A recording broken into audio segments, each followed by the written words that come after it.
Hi everyone, N.A.T here, and today I will show you how to create pre-shifted claps like this. When you type in on YouTube, usually when you type in pre-shifted claps, this is what you find. People showing you how to create this reverse reverb thing, but no one shows you how to actually create this effect, and especially how to generate it, how to synthesize it, or how to create it with samples. People just show you maybe how to record some Foley stuff, then reverse it. And although that's cool, I find that it's not really as snappy as this method. And as usual, I'm still learning, I might be wrong, and don't take everything as a rule. Experiment yourself and find your own way of doing things. Use what works, but experiment. So let's hear these pre-shifted claps in context.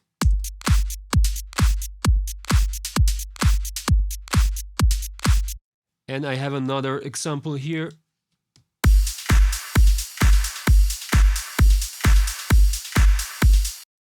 So let's focus on the clap first. So here's the clap just by itself. And here's the clap plus the pre-shifted effect.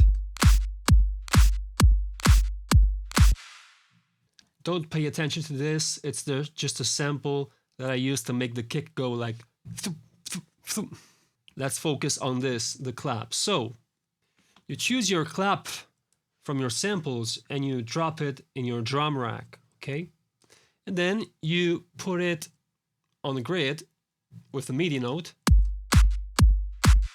And you have your basic kick clap pattern. Remember that before creating the pre-shifts, remember to also offset the clap before the kick a little bit, which makes it sound way cooler. Listen how it sounds if I quantize it exactly on the grid, just like the kick.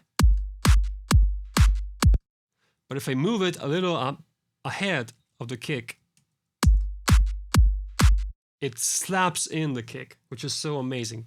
And I also like to do that by quantizing the grid, as you can see, and moving with the arrows on my keyboard. And I find the right timing for the clap.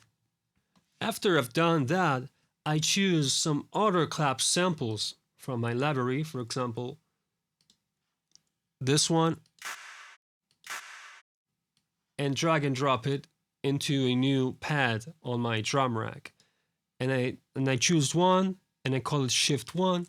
Then I choose another sample and put it in here, call it shift 2, and choose another sample and put it here, call it shift 3. And then I simply, as you can see, I have them here, shift 1, shift 2, and shift 3.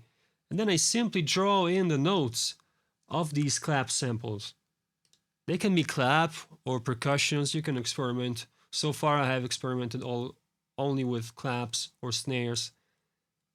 And when you draw them like this, and you can also loop just one section of couple kicks and one clap, so you can hear what you're working on very clearly. Have it looping.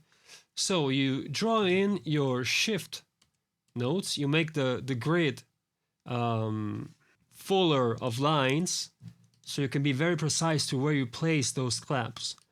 And you just place them like this, for example, a little ahead, like this. And then you also, one thing that I find very important to really create that effect is to experiment with the amp envelope of these claps. Make them very short. As you can see, I make them like 50 milliseconds, but not always. Sometimes I experiment and make some of them longer, okay? So you will have these 3 claps playing ahead of your clap. Let's hear how they sound. Pretty cool, right? Let's mute them without and with. All right. And then you can play around with the timing of them.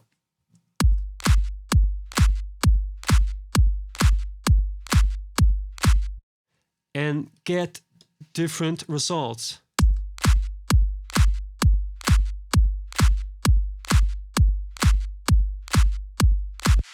Nice.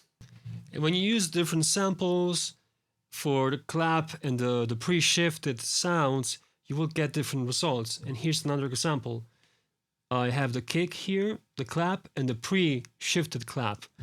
And here actually I'm using two notes on the same clap. Let's hear it without. Let me show you better. Now they are muted, as you can see. So without them and with the pre-shifts. Makes for a pretty cool result. And along with all the drums. And then when you're happy with the timing of these pre-shifts, you can take them like this, duplicate it, and you'll have your entire pattern.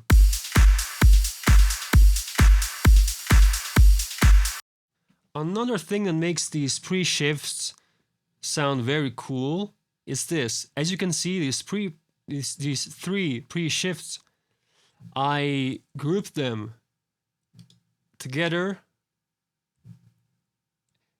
with all the claps and snares I'm using into one single channel in my drum rack.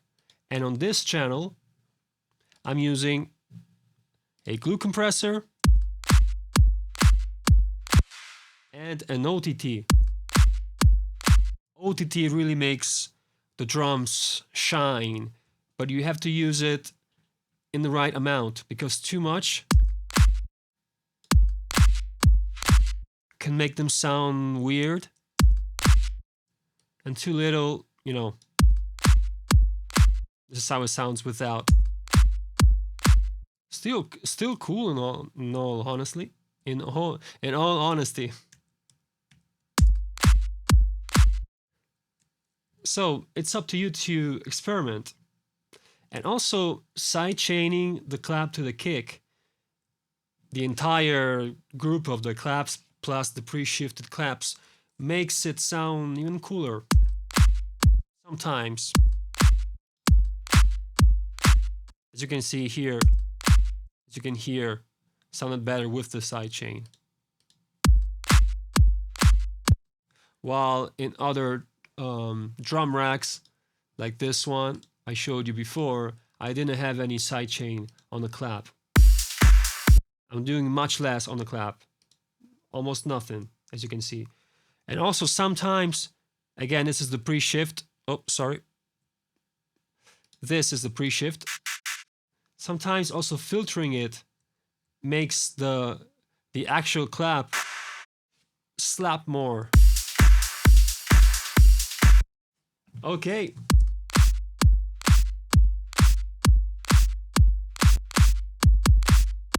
So I hope I unveiled the secret on how to make these kind of pre-shifts on the clap, the ones that sound very cool, and then you can also combine them with the actual reverse reverb thing, or experiment with resampling and granular stuff, and yeah, just experiment and have fun. This video will be in my drum synthesis playlist. I suggest you go check it out. I share how I create kicks, claps, hi-hats, rides, shakers. All the sounds I'm using in my songs are created by myself. Link is in the description. Thank you for watching, and see you next time.